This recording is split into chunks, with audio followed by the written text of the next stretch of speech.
Evil Geniuses currently sits at 2-1 in their group, and they might just be the most surprising team in the North American VCT. Basically, what's going to happen here is there's going to be sort of a fake drone play towards the B site by Calm, which is going to draw a bunch of players' attention here.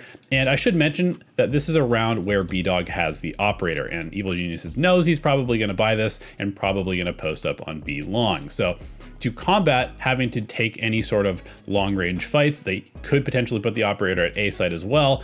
It just makes more sense to avoid these long angles and just go up middle. So that's what they do. You can see the Sage Wall is placed here, and 2 players have already rushed through under tube. And of course, Jet being Jet, you can go ahead and updraft, dash into your own smoke. We also, if we back this up real quick, we can also see a Viper orb flying in here right before Jet dashes in as well, and that will become relevant in just a little bit as well. So there's the plant. You can see that LG is trying to spam, but it's a little bit difficult to find the angle there.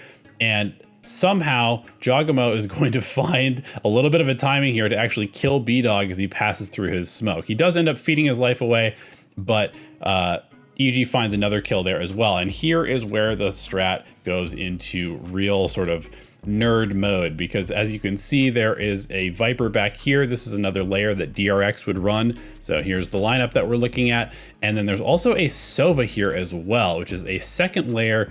Apoth basically just going to sit there. Calm is going to be holding the close angle to protect the Viper. So this is really cool that they have a second player who's going to be watching to make sure that nobody comes here and kills the Viper who is doing the lineups.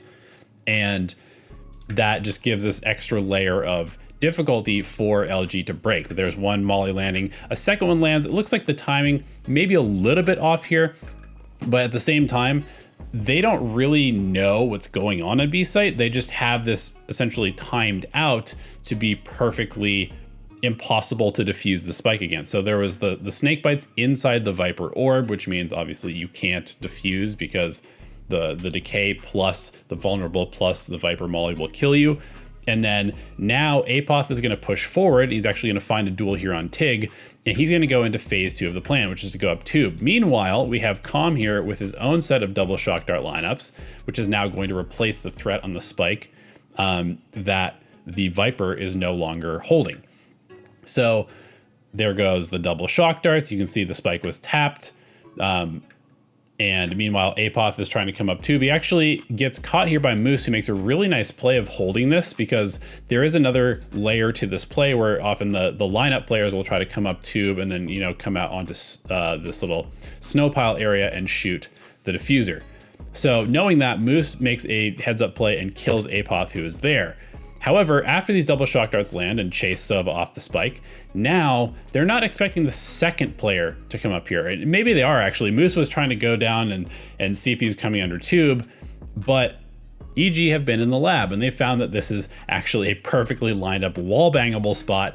So Calm is going to find the kill there, and that is going to be the round. There's not enough time to defuse the spike. It's going to explode, and EG wins a round.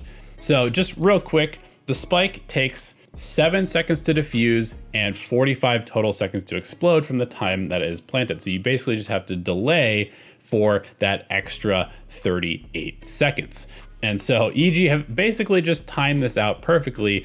And really, EG impressed for the entirety of this match against LG. Here we are in Bind, the second map, and this is actually a pretty nice fake from LG. They're trying to pull EG's players off of B. You can see that right now there's 2 players over here with the spike. There's an operator on the chamber over here on B-Dog, and they're going to slowly work their way up B long to try and take up an angle and maybe get a plant down. Meanwhile, 3 players for LG are making a ton of noise and coming down A short, and they're doing a pretty good job of pulling the rotations over from B side. As we can see, basically all of EG rotating towards A to reinforce the lamps area. The Seekers are coming out as well, you know, tons of utility being thrown. Meanwhile, now we have a little bit of an operator duel, and B-Dog has the better angle. So he finds the kill on Boostio, and boom, LG is through the teleporter. So they're gonna rush in here and try and plant off of this pick.